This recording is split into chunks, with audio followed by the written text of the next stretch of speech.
Hello everyone, क्या हालचाल। मैं आप सभी का दोस्त ऋषभ अग्रवाल स्वागत करता हूं आप सभी का इंजीनियरिंग इनोवेशन यूट्यूब चैनल पर। तो दोस्तों, अभी तक हम लोगों ने 3 लेक्चर कवर कर लिए हैं परसेंटेज के, जिसमें मैंने आपको बेसिक कॉन्सेप्ट और उसके साथ अलग अलग टाइप के क्वेश्चंस अब डिस्कस करना स्टार्ट कर दिए।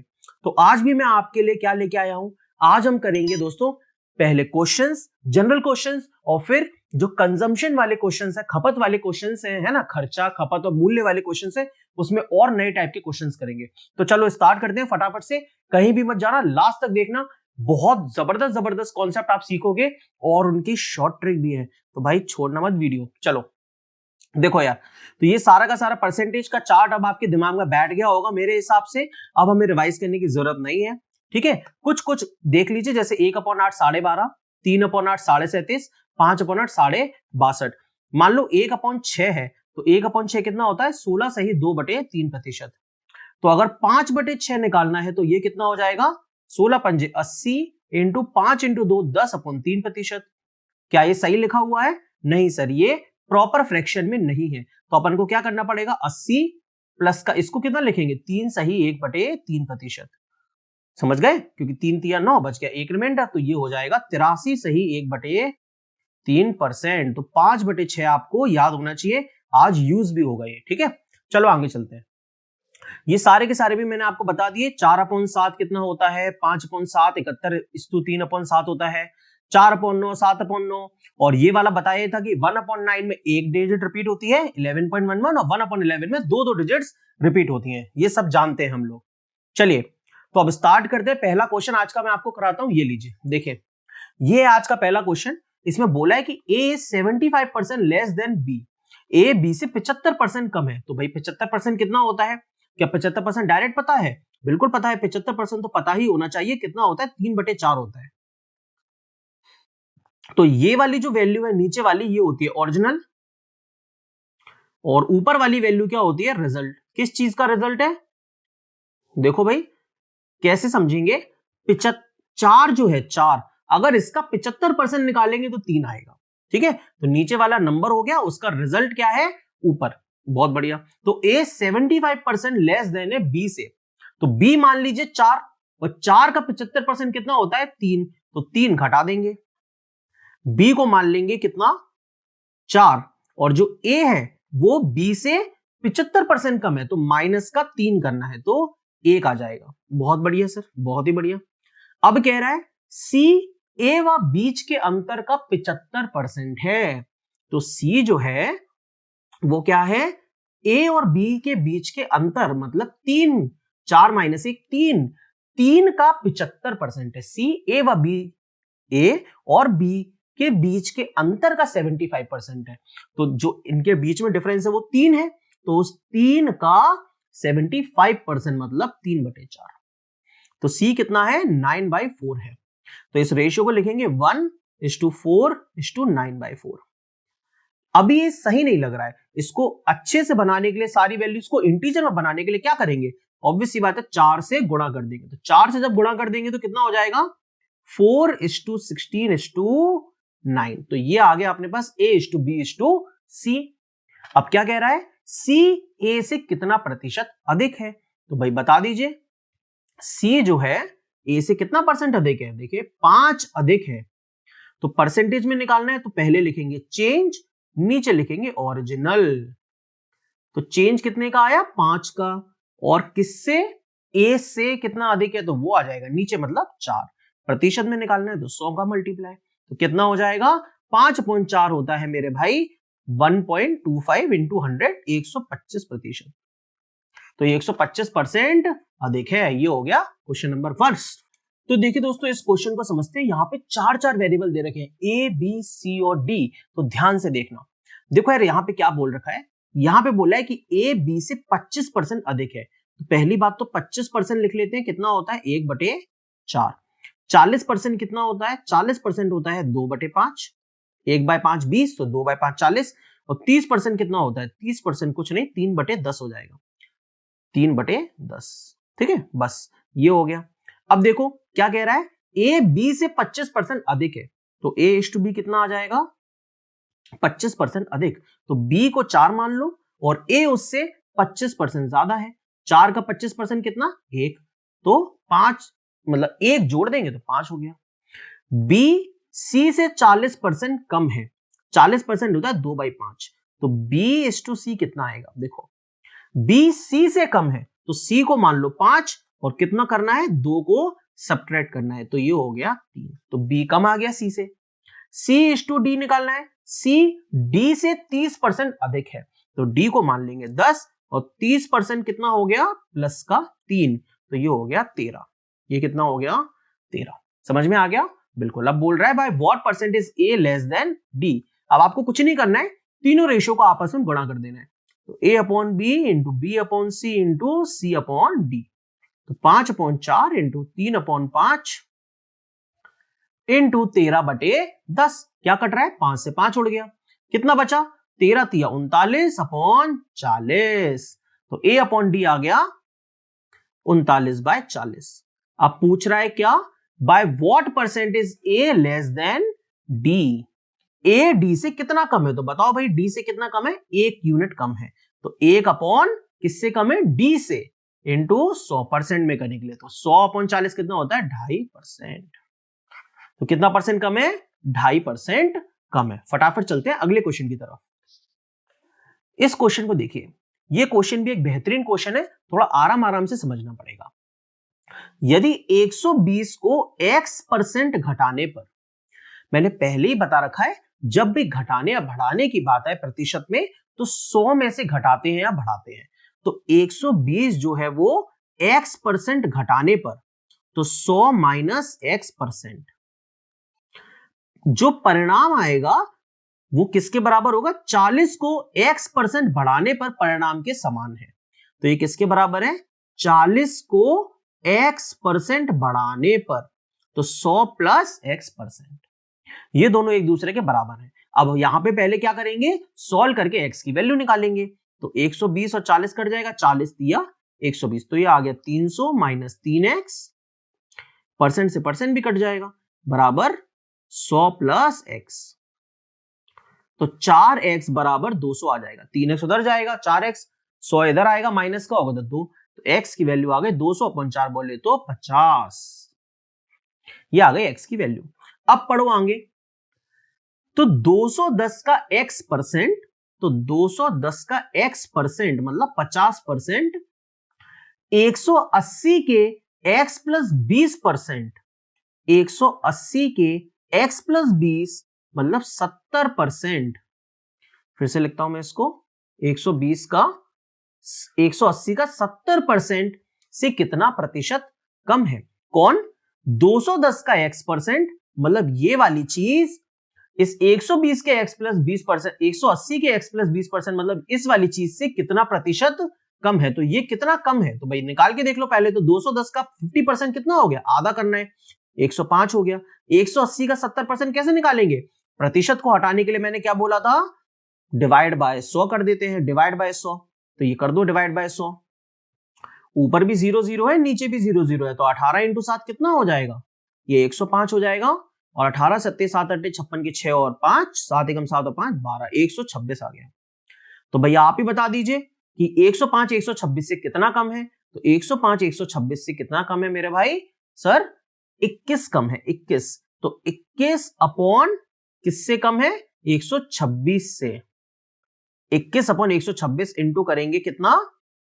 100। परसेंट में निकालना है ना, कितना प्रतिशत कम है, किससे कम है? 126 से कितना कम है। तो बताओ भाई, क्या ये टेबल में आता है? बिल्कुल आता है सर। 21 की पहाड़ा पढ़ेंगे तो 21 6 बार करेंगे तो 126 ही आएगा। 21 इंटू 5 105 और 21 छिंगे 126, तो 1/6 इंटू 100%, तो ये कितना परसेंटेज हो जाता है? 16 सही 2/3%। 16 सही 2/3% हो जाता है। बात समझ में आ गई? यस सर, बिल्कुल तरीके से समझ में आ गया सब कुछ। ठीक है, तो भाई आगे चलते हैं और क्वेश्चन करते हैं। देखो यार, ये जो क्वेश्चन है ये थोड़ा अलग टाइप का क्वेश्चन है। इसमें कह रहा है ए और बी दो निश्चित बिंदु 5 सेंटीमीटर अलग अलग है।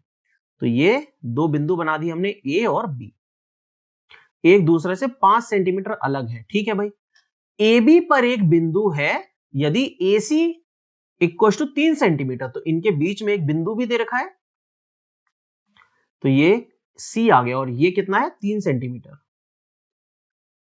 ये 3 सेंटीमीटर है। अब बोल रहा है यदि एसी की लंबाई 6% बढ़ जाती है, अगर ये 3 सेंटीमीटर है तो ये कितना हो गया सर 2 सेंटीमीटर हो गया।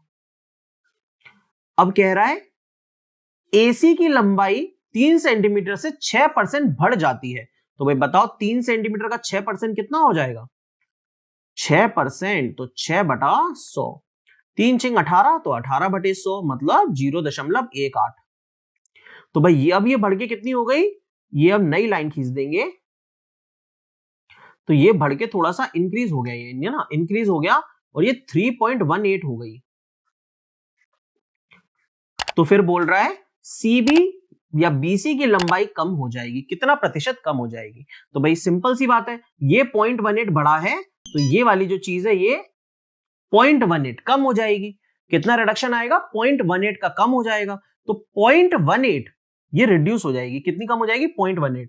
तो भाई सिंपल सी बात है, 0.18 का रिडक्शन आ रहा है, 0.18 रिड्यूस हो रही है। पहले कितनी थी, 2 थी, तो चेंज कितने का आया, मैंने बोला ना चेंज अपॉन ओरिजिनल, क्या लगाना है बस बिना दिमाग लगाए, चेंज अपॉन ओरिजिनल। चेंज कितने का आया 0.18 का, ओरिजिनल क्या था 2 था, परसेंट में करना है तो 100 का गुणा, काम खत्म। तो भाई 18 0.18 इंटू 100 कितना हो गया 18, 2 डेसिमल राइट में खिसक जाएगा। जब भी डेसिमल वाली वैल्यू आती है, जैसे मान लो 0.9 लिखा है इंटू 10 करना है, तो 10 करने से एक डेसिमल राइट में खिसक जाएगा, तो 9 बचेगा। 0.009 लिखा है इंटू 10 करना है, तो एक डेसिमल राइट में खिसकेगा, तो 0.09 आएगा। इसी तरीके से 0.18 इंटू 100 है, तो 18/2 बोले तो 9% का चेंज आ जाएगा। समझ गए, आंसर हो गया 9। सिंपल चल रहा है ना, बिल्कुल भाई सिंपल ही लगेगा, और पूरा का पूरा चैप्टर इसी तरीके से सिंपल लगेगा, बस अच्छे से सुनते जाइए और समझते जाइए, ठीक है।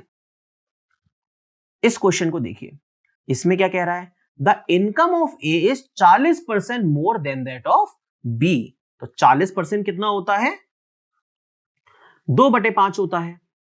अब ए की इनकम जो है 40% ज्यादा है बी से, तो ए की इनकम कितनी हो जाएगी 7 हो जाएगी, मतलब बी की अगर 5 है तो ए की +2 है, मतलब 7 है। If A got a 25% raise in his income, A की इनकम 25% बढ़ गई। अब देखो, और बी को 40% राइज मिला, बी को 40% बढ़ गई। अब आप इसका 25% निकालोगे, 40% निकाल, इसका 40% तो 2 आ जाएगा, लेकिन इसका 25% निकालोगे तो डेसिमल में आएगा। तो इससे बचने के लिए हम क्या करते हैं, इसको बड़ी डिजिट बना लेंगे। बड़ी डिजिट कैसे बनाएंगे, दोनों रेशियो है ना, क्या है 7:5 का रेशियो है। अगर आप दोनों में 100 का गुणा कर दोगे तो क्या कोई फर्क आएगा, नहीं आएगा, रेशियो तो सेम रहेगा। अगर मैंने 100 का गुणा कर दिया तो ये 700/500 बचेगा। रेशियो में तो अभी भी 7/5 ही लिखा है ना, बिल्कुल, लेकिन अब इसमें सॉल्व करना 25% बढ़ाना थोड़ा आसान है, तो हम ऐसे क्वेश्चन में थोड़ा सा एक्स्ट्रा कैलकुलेशन से बचने के लिए ऐसा कर लेते हैं, ठीक है सर। अब 25% राइज कर दिया, तो भाई 700 का 25% कितना हो जाएगा, 700 का 25% कितना होगा, आधा हो गया 350, और आधा कितना हो जाएगा 175, 175, तो 175 हो गया। इसमें 175 का राइज आया, और इसमें कितने का राइज आया 40% का, तो भाई 500 का 40% कितना होगा 10% होता है, 50 40% हो जाएगा 200, इसमें 200 का राइज आ गया। बोल क्या रहा है कि यदि ए ने अपनी 25%, बी ने 40% वृद्धि प्राप्त की, तो ए और बी के संयुक्त आय में प्रतिशत वृद्धि है। संयुक्त आय में ए और बी के कितना प्रतिशत वृद्धि हुआ, तो ए की इनकम में 175 वृद्धि हुआ, बी की इनकम में 200 वृद्धि हुआ, तो ये टोटल कितना वृद्धि हुआ 175 प्लस 200। और कितना प्रतिशत हुआ, तो चेंज निकाल लिया ये upon original, change upon original. Original value क्या थी 700 पहले थी ए की, और बी की 500 थी, मतलब 1200 थी, ठीक है, इंटू 100 कर देंगे।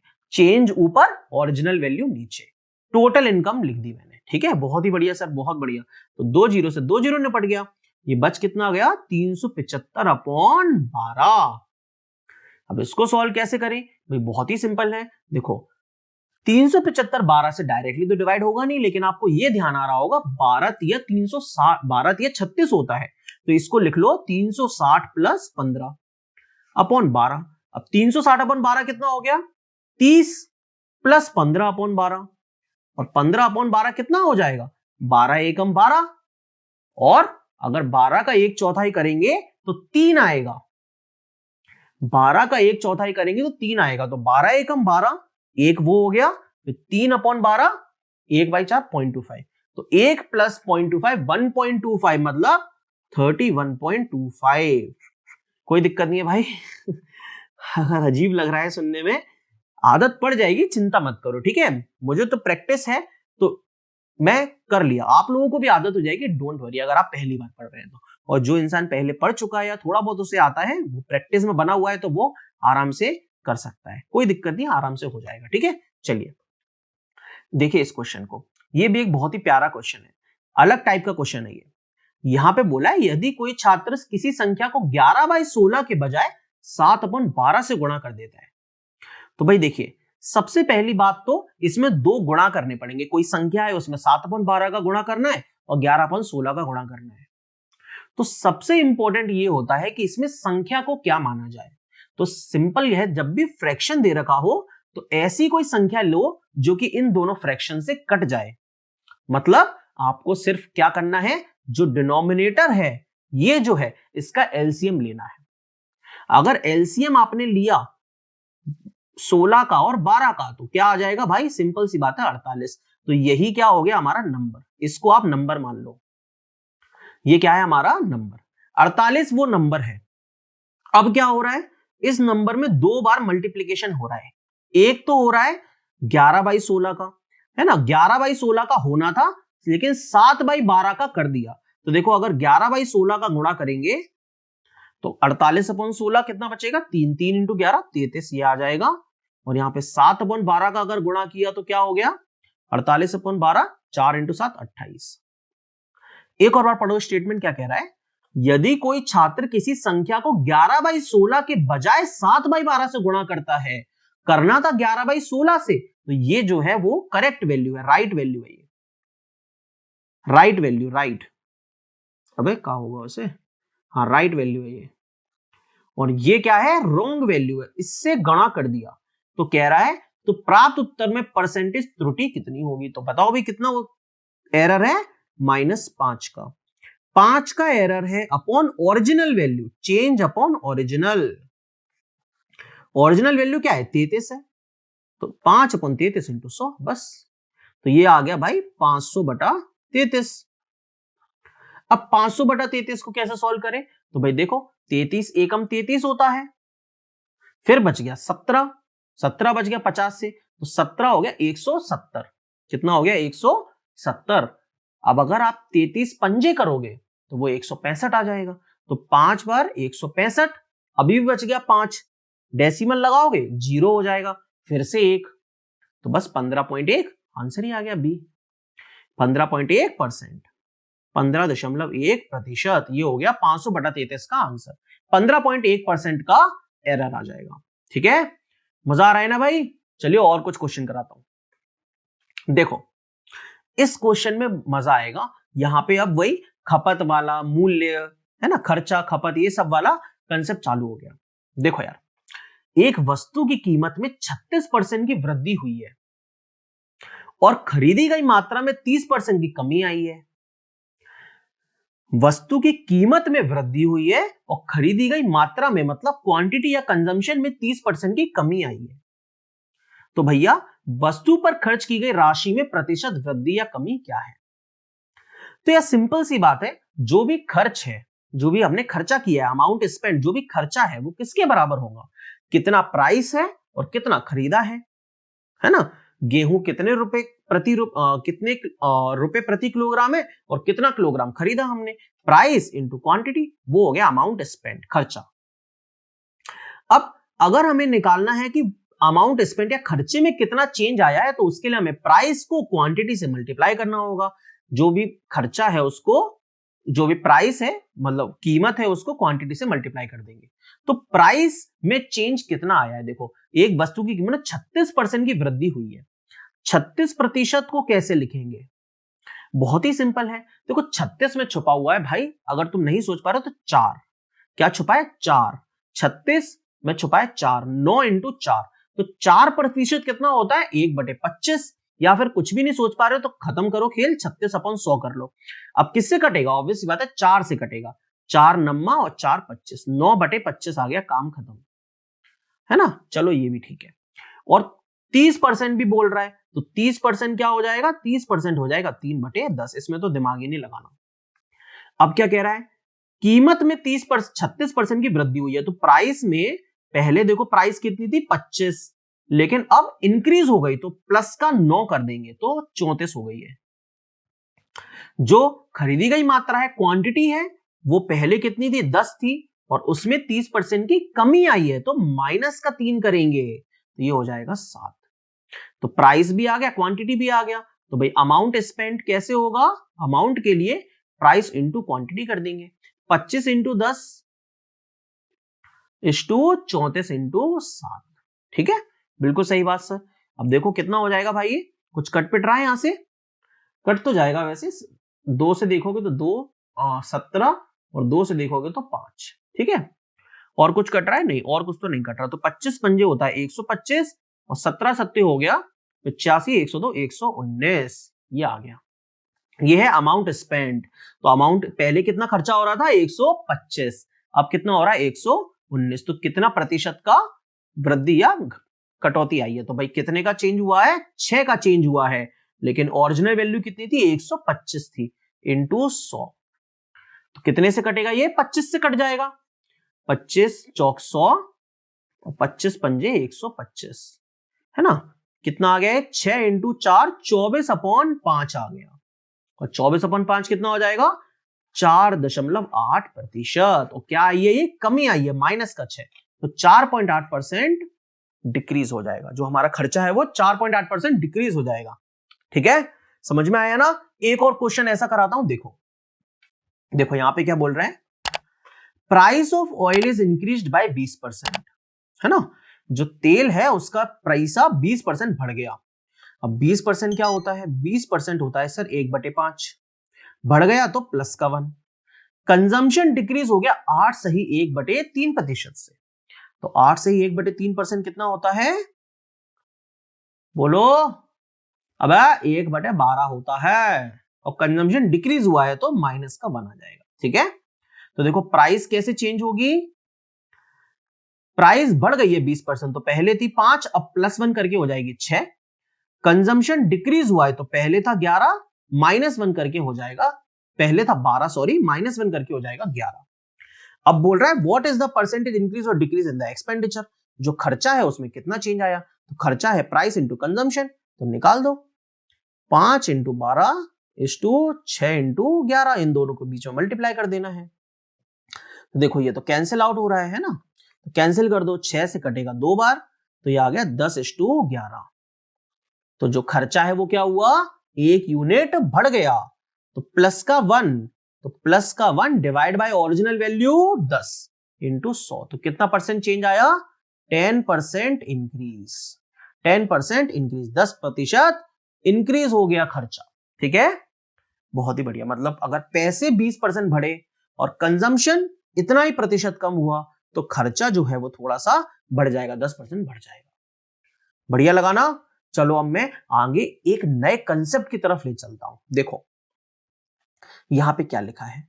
यहां पे लिखा है मेरे भाई बहुत ही बढ़िया चीज, प्राइस ऑफ कमोडिटी, यदि किसी वस्तु के मूल्य में X% की वृद्धि हो, कोई वस्तु है उसके मूल्य में X% की वृद्धि आ जाए, तो खपत में कितना प्रतिशत कमी करें? खपत, हमें जो कंजम्पशन है वो कम करना पड़ेगा। वस्तु के मूल्य बढ़ गया, महंगा हो गया है, तो हमें कंजम्पशन को कम करना पड़ेगा, ताकि खर्च में सिर्फ Y% की वृद्धि हो। तो ऐसा नहीं है कि खर्चा सेम है, खर्चे में भी चेंज कर रहे हैं, लेकिन खर्चा ज्यादा नहीं बढ़ा रहे, खर्चे को कम लिमिट तक ही बढ़ा रहे हैं। क्वेश्चन पढ़ेंगे तो और समझ में आएगा, जैसे कि प्राइस ऑफ कमोडिटी अगर X% बढ़ रहा है, कोई भी गेहूं है, गेहूं का दाम 15% बढ़ गया, तो भाई लेकिन अब उस 15% बढ़े हुए दाम में आप जो अपना खर्चा बढ़ाना चाह रहे हो वो मात्र 10% बढ़ाना चाह रहे हो कि हम तो 10% और खर्चा कर पाएंगे। तो फिर मैच तो किया नहीं अपन ने कि भाई प्राइस में जितना इंक्रीज हुआ अपन ने उतना खर्चा तो बढ़ाया नहीं, तो फिर हमें क्या करना पड़ेगा, कंजम्पशन अपना कम करना पड़ेगा जिससे उस चीज को मैनेज कर पाए, खपत कम करनी पड़ेगी। तो वही बोल रहा है प्राइस ऑफ कमोडिटी राइज हो गई, एक्सपेंडिचर भी कुछ परसेंट से राइज हुआ, तो कंजम्पशन में कितना रिडक्शन लेके आए, है ना। तो इसका एक फॉर्मूला है direct, x minus y upon 100 plus x. X क्या है, मूल्य में कितना प्रतिशत चेंज हुआ प्राइस में, और y क्या है, एक्सपेंडिचर या खर्चे में कितना चेंज आपने लेके आया। देखो क्वेश्चन करते हैं, पहले मैं आपको बेसिक मेथड समझाऊंगा, फिर डायरेक्टली चुटकियों में हम इस फॉर्मूले से पेल देंगे, आंसर खत्म हो जाएगा। देखो यार, price of petrol increase from 60 रुपए पर लीटर से 75 रुपए पर लीटर। बहुत ही बढ़िया। अब ये जो प्राइस है इसमें कितना चेंज आ रहा है, यहां पे लिख लेते हैं या फिर वहीं लिख लेता हूं। प्राइस में चेंज आ रहा है 60 रुपए पर लीटर से 75 रुपए पर लीटर। तो इसका रेशियो कितना हो जाएगा, प्राइस का रेशियो हो जाएगा 4:5। तो प्राइस बढ़ गई ना, बढ़ गई। How much should the consumption of petrol be reduced, consumption को कितना कम करें जिससे कि जो हमारा एक्सपेंडिचर है वो इंक्रीज हो केवल 10% से, जो खर्चा है वो केवल 10% बढ़े। तो देखिए करते क्या है, एक चीज और समझो, जो खर्चा होता है वो प्राइस इंटू कंजम्पशन के बराबर है ना, कितना मूल्य और कितना खपत है। तो भाई जो खपत निकालनी है हमें, यहां पे देखिए क्या क्या दे रखा है, खर्चा दे रखा है, एक्सपेंडिचर दे रखा है और प्राइस में चेंज दे रखा है। तो कंजम्पशन अगर निकालनी है तो एक्सपेंडिचर अपॉन प्राइस करना पड़ेगा। तो आप क्या करोगे, आप इस क्वेश्चन में एक्सपेंडिचर को ऊपर लिखोगे और प्राइस को नीचे लिखोगे, तो सीधे के सीधे सॉल्व हो जाएगा। देखो कैसे, एक्सपेंडिचर में चेंज कितना आया है, वो कह रहा है 10% इंक्रीज हो रहा है, तो 10% कितना होता है, 1/10 होता है। तो 10 इधर और प्लस का 1 करना है तो 11, ये हो गया एक्सपेंडिचर। और प्राइस क्या हो रही है, 60 से 75 हो रही है, तो प्राइस हो रही है 60 से 75, 60 रुपए से 75 रुपए, जिसको हम कर सकते हैं भाई 4:5, 4:5, 15 से काट देंगे, है ना। प्राइस में आ गया ये चेंज, बहुत बढ़िया। अब अगर आपको निकालना है कंजम्पशन, तो आप क्या करोगे, एक्सपेंडिचर को और प्राइस को डिवाइड करोगे, खपत खर्चे को और जो मूल्य है उसको डिवाइड करोगे, तब निकलेगा खपत कितनी है। तो देखो कंजम्पशन क्या हो जाएगा, एक्सपेंडिचर अपॉन प्राइस, तो 10/4:11/5, ये रेशियो आ जाएगा। अब इसको कैसे सॉल्व करें, 10 को 4 से डिवाइड किया, पुराना पुराना और नया नया डिवाइड कर दिया, इसको कैसे सॉल्व करें। देखो यार 10/4 कहीं लिखा है तो इसका मतलब ये है, और इस 2 में मतलब डिनोमिनेटर में 11/5 लिखा है, हाँ या ना, बात तो सही है। तो इसको लिखेंगे 10/4 इंटू 5/11। तो ले देके ये बना क्या, ले देके ये बना कुछ यूं कि 10 का तो गुणा हो गया 5 में और 4 का गुणा हो गया, 10 का गुणा हो गया 5 में और 4 किस में मल्टीप्लाई हो गया, 11 में मल्टीप्लाई हो गया। तो 10 का 5 में मल्टीप्लाई करने का और 4 का 11 में मल्टीप्लाई करने का, या फिर डायरेक्टली यहीं भी कर सकते हो। जैसे अगर मैं इसको पूरे को फिर से लिखूं तो कैसे लिखेंगे, एक्सपेंडिचर देखो 10:11 है, प्राइस जो है वो 4:5 है। तो अगर आपको कंजम्पशन निकालना है तो आप डायरेक्टली इसको लिख सकते हो मेरे भाई, क्रॉस मल्टीप्लाई करके 10 को 5 में और 4 को 11 में, इससे सीधे पेल देंगे। तो 10 × 5 50, 11 × 4 44, ये हो गया कंजम्पशन का रेशियो। कंजम्पशन पहले था 50, अब हो गया 44। तो बोल रहा है कितना कंजम्पशन में रिडक्शन लेके आए, तो भैया परसेंटेज चेंज कितना आया, -6। तो -6 अपॉन ओरिजिनल वैल्यू थी 50 इंटू 100, कितना चेंज आ गया ये, 100/50 हो गया 2, 2 × 6 12, तो 12% का रिडक्शन लाना पड़ेगा। आंसर हो गया ए। आई बात समझ, 12% का रिडक्शन, आंसर आ गया ए। और क्वेश्चन कराता हूं, ऐसे बहुत इंटरेस्टिंग क्वेश्चन है, काफी सारे क्वेश्चन कराऊंगा अभी 3-4, पूरा का पूरा कंसेप्ट एकदम दिमाग में सेटल हो जाएगा। देखो इस क्वेश्चन को देखो, चाय की कीमत में 20% की वृद्धि हुई है, तो भाई 20% होता है 1/5, +1 हुआ है। मैंने चाय के प्रति अपने खर्च को केवल 15% बढ़ाने का फैसला किया है, तो भैया खर्चा कितना बढ़ाना चाहता है ये बंदा, केवल 15%। तो 15% को कैसे लिखेंगे, 15/100, 3/20, 5 से कट जाएगा। तो खर्चा बढ़ाया है केवल 15%, तो देखो खर्चे को लिखेंगे ऊपर, एक्सपेंडिचर आएगा ऊपर। पहले था 20, बढ़ाने का फैसला लिया है तो 3 बढ़ा के 23 कर दिया। जो प्राइस थी वो पहले थी 5, अब बढ़ के कितनी हो गई है, 20% बढ़ गई है। तो प्लस का 1 करके प्राइस हो गई है 6। हमें निकालना है चाय के लिए खर्चों के समान स्तर को बनाए रखने में सक्षम होने के लिए मुझे अपनी खपत को कितने प्रतिशत कम रखना चाहिए। वही सेम क्वेश्चन है, खपत के बारे में बात कर रहा है। तो कंजम्पशन निकालने के लिए क्या करेंगे, क्रॉस मल्टीप्लाई, 20 × 6 = 23 × 5, बस। तो थोड़ा सॉल्व हो रहा है तो सॉल्व भी कर दो भाई। देखो 5 से ये कट जाएगा 4 बार में, 4 × 24 = 23। तो कंजम्पशन को कितना प्रतिशत कम करना पड़ेगा, तो देखो 1 डिक्रीज हो रहा है, तो 1 अपॉन ओरिजिनल वैल्यू कितनी है 24 थी, इंटू 100%। तो भाई 1/24 का रेशियो देखिए, आप लोगों को तो याद नहीं होगा, 1/24 होता है मेरे भाई 4:1/6%, 4:1/6%। इसका मतलब हो गया 4.12%, 4.1/6 ना, हाँ लगभग इतना ही हो जाएगा।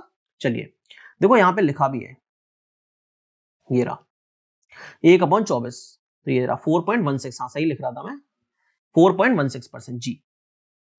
तो देखिए कितना हो जाएगा ये भाई 4.16%, जो कि लगभग कितना मान लेंगे, यहाँ पे दे नहीं रखा है ऑप्शन में, तो 4.2% मान लेंगे उसके लगभग, तो 4.2%। ठीक है, समझ में आया ना, यस सर बिल्कुल। और क्वेश्चंस करते हैं, देखिए इस क्वेश्चन को, जब निश्चित वस्तु की कीमत में 35% की कमी की गई, मतलब कोई वस्तु है उसकी कीमत में कमी कर रहे हैं 35% से, तब उसकी बिक्री में X% की वृद्धि हुई, बिक्री हो गया सेल। यदि राजस्व जो रेवेन्यू है वो प्राप्ति में 17% की वृद्धि होती है, तो देखो रेवेन्यू के बारे में दे रखा है और प्राइस के बारे में दे रखा है, और बिक्री मतलब सेल के बारे में पूछ रहा है कि X का मान कितना होगा। तो वही वाली चीज है, अगर आपको सेल के बारे में निकालना है तो सेल तो हो जाएगा रेवेन्यू अपॉन प्राइस का रेशियो। तो रेवेन्यू में कितना चेंज आया वो ऊपर लिखेंगे। देखो रेवेन्यू में 17% की वृद्धि हुई, क्या 17 कोई स्टैंडर्ड परसेंटेज होता है, जी नहीं, तो 17% क्या हो गया 17/100, और ये वृद्धि हो रही है तो पहले था 100, अब हो गया 117। प्राइस में 35% की कमी की गई है, तो प्राइस क्या है, प्राइस थी 35%, अब 35% क्या होता है, देखो इसके लिए याद होना चाहिए 5%। 5% क्या होता है 1/20। अब 5% में कितना गुणा करेंगे तो 35 आ जाएगा, 7 का गुणा करेंगे तो ये हो गया दोस्त 7/20। तो 35% की कमी आ रही है भाई, है ना, तो ये 20 से 7 घटा के 13 हो गया। तो सेल कितना हो जाएगा, इसका क्रॉस मल्टीप्लाई कर देंगे, तो 100 × 13 = 117 × 20। देखो ये कट जाएगा, तो 13 9 117, ठीक है बिल्कुल सर। 20 पंजे 100, मतलब 20 पंजे 100, 20 पंजे 100, तो ये कितना आ गया 5:9, ये आ गई सेल 5:9। तो बोल रहा है sale was increase by X%, बिक्री में X% की वृद्धि हुई, तो कितना इंक्रीज हुआ मेरे भाई, प्लस का 4, और था कितना 5 था, परसेंटेज में 100, तो 80% का वृद्धि आ गया, 80% इंक्रीज हो गया, है ना। इतने सिंपल होते हैं ये वाले क्वेश्चंस, बस इस तरीके से आपको जाना है। और क्वेश्चंस कराता हूं, देखो यार, देखो इस क्वेश्चन को समझो, ये क्वेश्चन बहुत ही मस्त है और आज का आखिरी क्वेश्चन है। देखिए बोल रहा है दाल के मूल्य में 32% की वृद्धि के कारण एक व्यक्ति अपने उपभोग में इस प्रकार कमी करता है, दाल के मूल्य में 32% की वृद्धि, तो भाई 32% कितना होता है, देखो 4% कितना होता है 1/25, तो 4 में कितने का मल्टीप्लाई करें, 8 का मल्टीप्लाई करें तो 32 आ जाएगा, तो 8/25 हो गया ये। तो वृद्धि हुई किसमें, मूल्य में, के कारण एक व्यक्ति अपने उपभोग में इस प्रकार कमी करता है ताकि उसके खर्च में केवल 10% की वृद्धि हो, खर्च में कह रहा है 10%, मतलब 1/10। तो पहले था 10, अब हो गया +1। तो भाई देखो जो खर्च है एक्सपेंडिचर है उसमें पहले था 10, अब हो गया 11। और दाल के मूल्य में वृद्धि आ रही है, प्राइस में वृद्धि आ रही है 32%। तो पहले थे बेटा 25, अब हो गई +8 करके 33। तो बोल रहा है अपने उपभोग में इस प्रकार कमी करता है, कंजम्पशन में कमी कर रहा है। तो कंजम्पशन कैसे निकालेंगे, देखिए क्रॉस मल्टीप्लाई कर दीजिए, 10 × 33 = 25 × 11।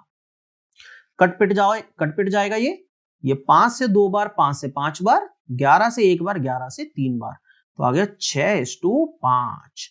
तो कंजम्पशन में कितनी कमी करनी है, 1 यूनिट की कमी करनी है। देखो आगे पढ़ो, अब क्या कह रहा है, अपने उपभोग में इस प्रकार कमी करता है ताकि उसके खर्च में केवल 10% की वृद्धि हो। यदि मूल्य बढ़ाने के पश्चात वह 150 किलोग्राम दाल का उपभोग करता है, मतलब if he consumes 150 kilogram of pulse after the price has increased, देखिए प्राइस बढ़ने के बाद जो कंजम्पशन है वो कम हो गया, प्राइस बढ़ने के बाद कंजम्पशन क्या है, कम हो गया। तो बढ़ी हुई प्राइस के बाद कंजम्पशन है 5 यूनिट, और इसे कह रहा है ये 150 किलोग्राम।